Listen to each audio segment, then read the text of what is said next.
Salut à toutes et à tous, j'espère que vous avez vu de bonnes choses. Ami Black à tous les abonnés et à tous les fans de Fred B TV. Ouais, je vous salue depuis ma position. Restez toujours connectés et abonnés sur ma page Facebook et sur ma chaîne YouTube Fred B TV. Que pensez-vous de l'affaire de Dubaï porte à porte? Vos différents avis en commentaire.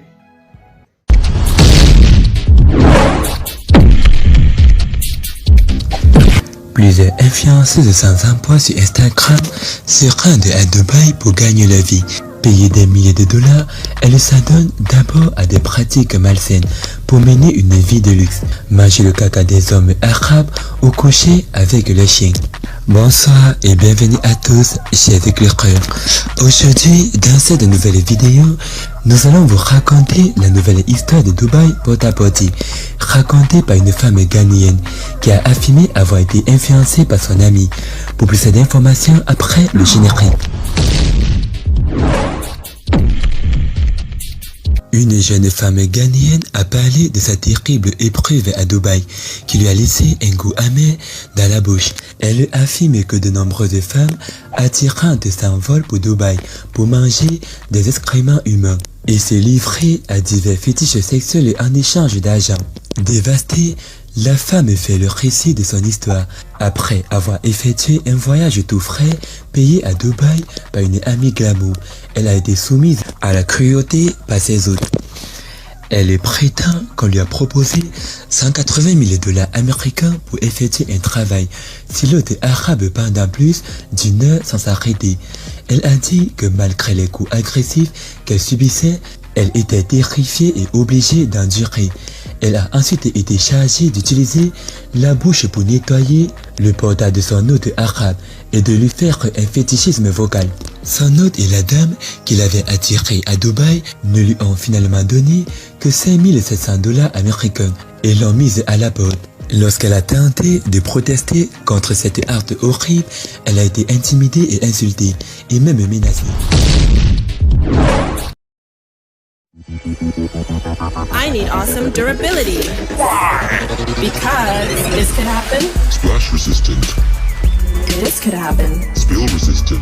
Even this could happen. Oh yeah, and dust resistant. Awesome. La femme a déclaré qu'elle porte toujours un énorme fardeau de culpabilité depuis qu'elle a été influencée par le style de vie somptueux de son ami, qu'elle croyait à tort associé à des affaires légitimes. Elle a laissé entendre que la majorité des modèles Instagram qui se rendent à Dubaï en prétendant être en vacances sont en fait là pour se livrer à des matières fécales pour une grosse somme d'argent. Une vie qu'aucune personne raisonnable ne devrait envier. C'est avec beaucoup de courage qu'elle a décidé de nous raconter son histoire. Voici donc son histoire. Salut Auntie Ama, s'il te plaît garde ça secret pour moi au nom de Jésus. J'ai réalisé que je devais le dire quand j'ai vu certaines personnes exprimer leur point de vue sur d'autres plateformes. Je fais également partie des femmes qui ont été abusées sexuellement à Dubaï. J'ai rencontré une dame sur Facebook qui voyage beaucoup là-bas parce que j'ai vu des photos d'elle dans le désert et tout ça quand nous avons commencé à nous familiariser avec les commentaires sur Facebook et nous sommes devenus amis à partir de là. Elle m'a dit plus tard comment elle gagnait de l'argent en allant à Dubaï et elle couchait avec une personne qui lui faisait gagner de l'argent et achetait des vêtements et des parfums pour venir les revendre. Alors je lui ai dit qu'elle pouvait m'y amener quand elle y allait.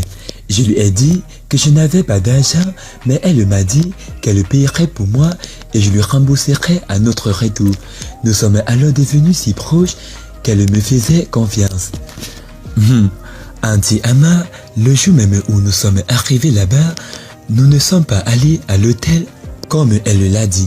Nous sommes allés directement dans une grande maison qui appartenait à un homme arabe. Il était ravi de me voir, alors je savais que c'était l'homme avec qui elle était sur le point de me mettre en contact. Cette nuit-là, elle est partie en boîte de nuit avec l'ami de l'homme.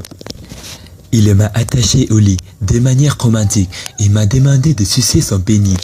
Ce que j'ai fait, mais il ne m'a pas laissé m'arrêter et mes mâchoires me faisaient mal. Il a commencé à me battre et à me dire que j'allais lui donner une fellation pendant 1 heure. Alors je ferais mieux de coopérer parce qu'il allait me payer 180 000 dollars américains. J'ai souffert, mais je l'ai fait. La minute suivante, il s'est assis sur mon visage. J'allais sentir son anis, mais il m'a demandé de le lécher parce que c'est la seule façon pour lui de jouir. J'hésitais jusqu'à ce qu'il me menace avec un serpent vivant dans la pièce. J'avais tellement de regrets, mais j'étais déjà là. Je l'ai léché jusqu'à ce que le caca commence à sortir. Et cet homme m'a demandé de le manger. J'ai vraiment souffert, mon Dieu. J'ai encore des cicatrices sur mon corps à cause des coups de fouet que j'ai reçus pour n'avoir pas tout mangé. Il m'a amené un énorme chien pour que je suce ses parties génitales et a averti qu'il me mangerait si je ne le faisais pas si bien. Et cela a mis fin à ma vie. Il est ensuite parti dans sa chambre et a commencé à parler à son ami au téléphone. Je savais qu'il s'agissait de moi, mais je ne comprenais pas la langue.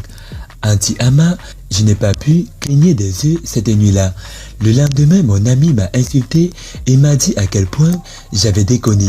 Elle a réservé un vol pour que je revienne au Ghana et m'a donné 5700 $ américains. Je n'ai pas survécu à cela et cela fait presque 1 an. J'envisage de mettre fin à mes jours. Je ne sais pas quoi faire. Je me suis présenté à la police ici pour arrêter la dame, mais ils n'arrêtent pas de me faire retourner. L'un d'eux m'a dit que c'était même de ma faute. C'était l'histoire de cette Ghanéenne. Rappelons que l'affaire Dubaï porte-à-porte fait couler beaucoup d'encre. Et selon vous, chers éclaireurs, que pensez-vous de tout ça? Voilà, si vous aviez aimé cette vidéo, Dubaï porte-à-porte. Et surtout, n'oubliez pas de laisser vos différents avis en commentaire. Voilà, je crois qu'avant de se séparer, nous allons prendre une petite ponctuation musicale, puisqu'il faut toujours valoriser la musique africaine. Bon week-end à toutes et à tous. Ciao.